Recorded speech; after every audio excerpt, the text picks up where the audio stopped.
Prayer. The Art of Believing. Chapter 1. Law of Reversibility. Pray for my soul, more things are wrought by prayer than this world dreams of. Tennyson. Prayer is an art and requires practice. The first requirement is a controlled imagination. Parade and vain repetitions are foreign to prayer. Its exercise requires tranquility and peace of mind. Use not vain repetitions, for prayer is done in secret, and thy Father which seeth in secret shall reward thee openly. The essence of prayer is faith, but faith must be permeated with understanding to be given that active quality which it does not possess when standing alone. This book is an attempt to reduce the unknown to the known, by pointing out conditions on which prayers are answered, and without which they cannot be answered.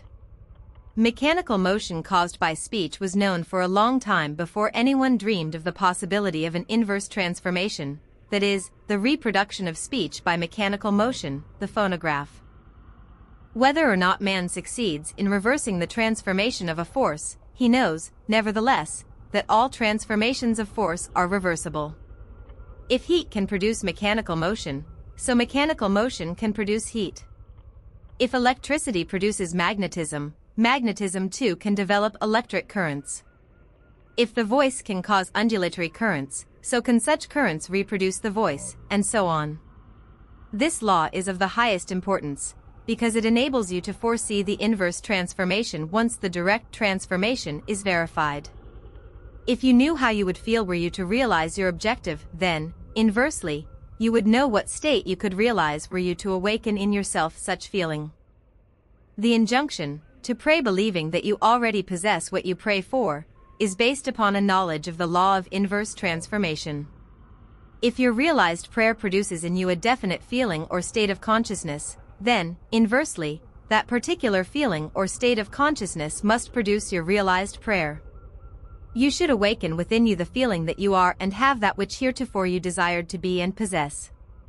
This is easily done by contemplating the joy that would be yours were your objective an accomplished fact, so that you live and move and have your being in the feeling that your wish is realized. The feeling of the wish fulfilled, if assumed and sustained, must objectify the state that would have created it. If a physical fact can produce a psychological state can produce a physical fact. If the effect A can be produced by the cause B, then inversely, the effect B can be produced by the cause A. Therefore I say unto you, what things soever ye desire, when ye pray, believe that ye have received them, and ye shall have them. Mark 11 verse 24. Chapter 2. Dual Nature of Consciousness. A clear concept of the dual nature of man's consciousness must be the basis of all true prayer. Consciousness includes a subconscious as well as a conscious part. The infinitely greater part of consciousness lies below the sphere of objective consciousness. The subconscious is the most important part of consciousness. It is the cause of voluntary action. The subconscious is what a man is. The conscious is what a man knows. The subconscious is that in which everything is known, in which everything is possible, to which everything goes, from which everything comes, which belongs to all, to which all have access. What we are conscious of is constructed out of what we are not conscious of. Not only do our subconscious assumptions influence our behavior, but they also fashion the pattern of our objective existence. They alone have the power to say, let us make man, objective manifestations, in our image, after our likeness. Prayer is the key which unlocks the infinite storehouse. Prove me now herewith, saith the Lord of hosts, if I will not open you the windows of heaven, and pour you out a blessing, that there shall not be room enough to receive it.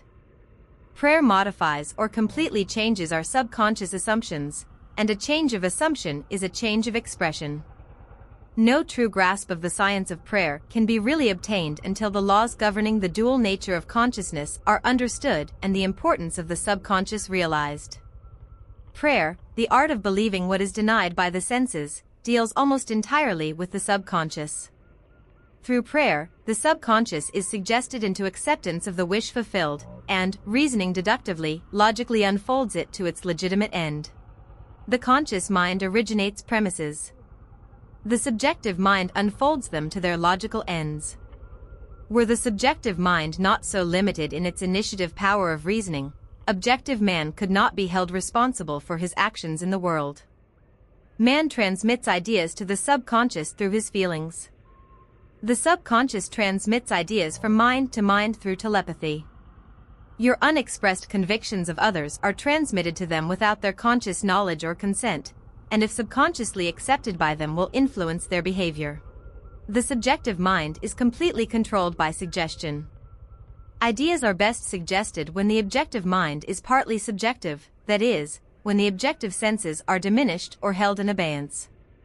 This partly subjective state can best be described as controlled reverie, wherein the mind is passive but capable of functioning with absorption. It is a concentration of attention. There must be no conflict in your mind when you are praying. Turn from what is to what ought to be. Assume the mood of fulfilled desire, and by the universal law of reversibility you will realize your desire. Chapter 3. Imagination and Faith. Prayers are not successfully made unless there is a rapport between the conscious and subconscious mind of the operator. This is done through imagination and faith. By the power of imagination all men, certainly imaginative men, are forever casting forth enchantments, and all men, especially unimaginative men, are continually passing under their power. If I can unintentionally cast an enchantment over persons, there is no reason to doubt that I am able to cast intentionally a far stronger enchantment. To establish rapport you call the subject mentally. Focus your attention on him and mentally shout his name just as you would to attract the attention of anyone. Imagine that he answered, and mentally hear his voice. Represent him to yourself inwardly in the state you want him to obtain. Then imagine that he is telling you in the tones of ordinary conversation what you want to hear. Mentally answer him. Tell him of your joy in witnessing his good fortune. Having mentally heard with all the distinctness of reality that which you wanted to hear and having thrilled to the news heard, return to objective consciousness. Your subjective conversation must awaken what it affirmed. It is not what you want that you attract what you believe to be true. Therefore, get into the spirit of these mental conversations and give them the same degree of reality that you would a telephone conversation. The acceptance of the end wills the means. And the wisest reflection could not devise more effective means than those which are willed by the acceptance of the end. Mentally talk to your friends as though your desires for them were already realized. There is nothing unsound in the theory of medicine or in the claims of priesthood for their relics and holy places. The subjective mind of the patient accepts the suggestion of health conditioned on such states, and as soon as these conditions are met proceeds to realize health. According to your faith be it done unto you, for all things are possible to him that believeth. Confident expectation of a state is the most potent means of bringing it about. The confident expectation of a cure does that which no medical treatment can accomplish. Failure is always due to an antagonistic auto-suggestion by the patient, arising from objective doubt of the power of medicine or relic, or from doubt of the truth of the theory. Many of us, either from too little emotion or too much intellect, both of which are stumbling blocks in the way or prayer, cannot believe that which our sense deny. To force ourselves to believe will end in greater doubt. To avoid such counter-suggestions, the patient should be unaware, objectively, of the suggestions which are made to him. The most effective method of healing or influencing the behavior of others consists in what is known as the silent or absent treatment. When the subject is unaware, objectively, of the suggestion given him, there is no possibility of him setting up an antagonistic belief. It is not necessary that the patient know, objectively, that anything is being done for him. From what is known of the subjective and objective processes of reasoning, it is better that he should not know objectively of that which is being done for him. The more completely the objective mind is kept in ignorance of the suggestion, the better will the subjective mind perform its functions. The subject subconsciously accepts the suggestion and thinks he originates it, proving the truth of Spinoza's dictum that we know not the causes that determine our actions. If you're enjoying the video so far, don't forget to give it a thumbs up. It really helps out the channel and lets me know you want to see more content like this. And if you haven't already, be sure to subscribe and hit that notification bell so you never miss an update. Thanks for your support. Chapter 4. Controlled Reverie. Everyone is amenable to the same psychological laws which govern the ordinary hypnotic subject. He is amenable to control by suggestion. In hypnosis, the objective senses are partly or totally suspended. However, no matter how profoundly the objective senses are locked in hypnosis, the subjective faculties are alert, and the subject recognizes everything that goes on around him. The activity and power of the subjective mind are proportionate to the sleep of the objective mind. Suggestions which appear powerless when presented directly to the objective consciousness are highly efficacious when the subject is in a hypnotic state. In hypnotism, the conscious mind is put to sleep and the subconscious powers are exposed as to be directly reached by suggestion. It is easy to see from this, providing you accept the truth of mental suggestions, that anyone not objectively aware of you is in a profound hypnotic state relative to you. What you sincerely believe is true of another you will awaken within him. No one need be entranced, in the ordinary manner, to be helped. If the subject is consciously unaware of the suggestion, and if the suggestion is given with conviction and confidently accepted by the operator as true, then you have the ideal setting for a successful prayer. Represent the subject to yourself mentally as though he had already done that which you desire him to do. Mentally speak to him and congratulate him on having done what you want him to do. Mentally see him in the state you want him to obtain. Within the circle of its action, every word subjectively spoken awakens objectively what it affirms. Incredulity on the part of the subject is no hindrance when you are in control of your reverie. Bold assertion by you, while you are in a partly subjective state, awakens what you affirm. Self-confidence on your part and the thorough belief in the truth of your mental assertion are all that is needed to produce results. Visualize the subject and imagine that you hear his voice. This establishes contact with his subjective mind. Then imagine that he is telling you what you want to hear. If you want to send him words of health and wealth, then imagine that he is telling you, "I have never felt better and I have never had more," and mentally tell him of your joy in witnessing his good fortune. Imagine that you see and hear his joy. A mental conversation with the subjective image of another must be in a manner which does not express the slightest doubt as to the truth of what you hear and say. Not only does the subject execute the state affirmed, but he does it as though the decision had come of itself, or the idea had originated by him. Chapter 5. Law of Thought Transmission. To pray successfully, you must have clearly defined objectives. You must know what you want before you can ask for it. You must know what you want before you can feel that you have it, and prayer is the feeling of the fulfilled desire. It does not matter what it is you seek in prayer, or where it is, or whom it concerns. You have nothing to do but convince yourself of the truth of that which you desire to see manifested. Your consciousness is the light reflected on the mirror of your mind and projected in space to the one of whom you think. By mentally speaking to the subjective image in your mind, you cause the mirror of your mind to vibrate. Your vibrating mind modifies the light of consciousness reflected on it. The modified light of consciousness reaches the one toward whom it is directed and impinges on the mirror of his mind. It causes his mind to vibrate according to the modification it undergoes. Thus, it reproduces in him what was mentally affirmed by you. Your beliefs, your fixed attitudes of mind, constantly modify your consciousness as it is reflected on the mirror of your mind. Your consciousness, modified by your beliefs, objectifies itself in the conditions of your world. To change your world, you must first change your conception of it. To change a man, you must change your conception of him. You must first believe him to be the man you want him to be, and mentally talk to him as though he were. All men are sufficiently sensitive to reproduce your beliefs of them. Therefore, if your word is not reproduced visibly in him toward whom it is sent, the cause is to be found in you, not in the subject. As soon as you believe in the truth of the state affirmed, results follow.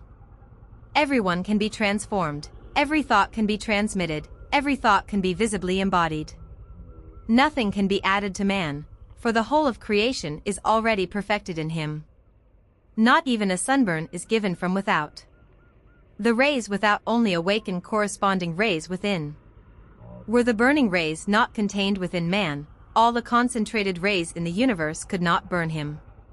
You do not really give to another, you resurrect that which is asleep within him. A friend 1,000 miles away is rooted in your consciousness through your fixed ideas of him.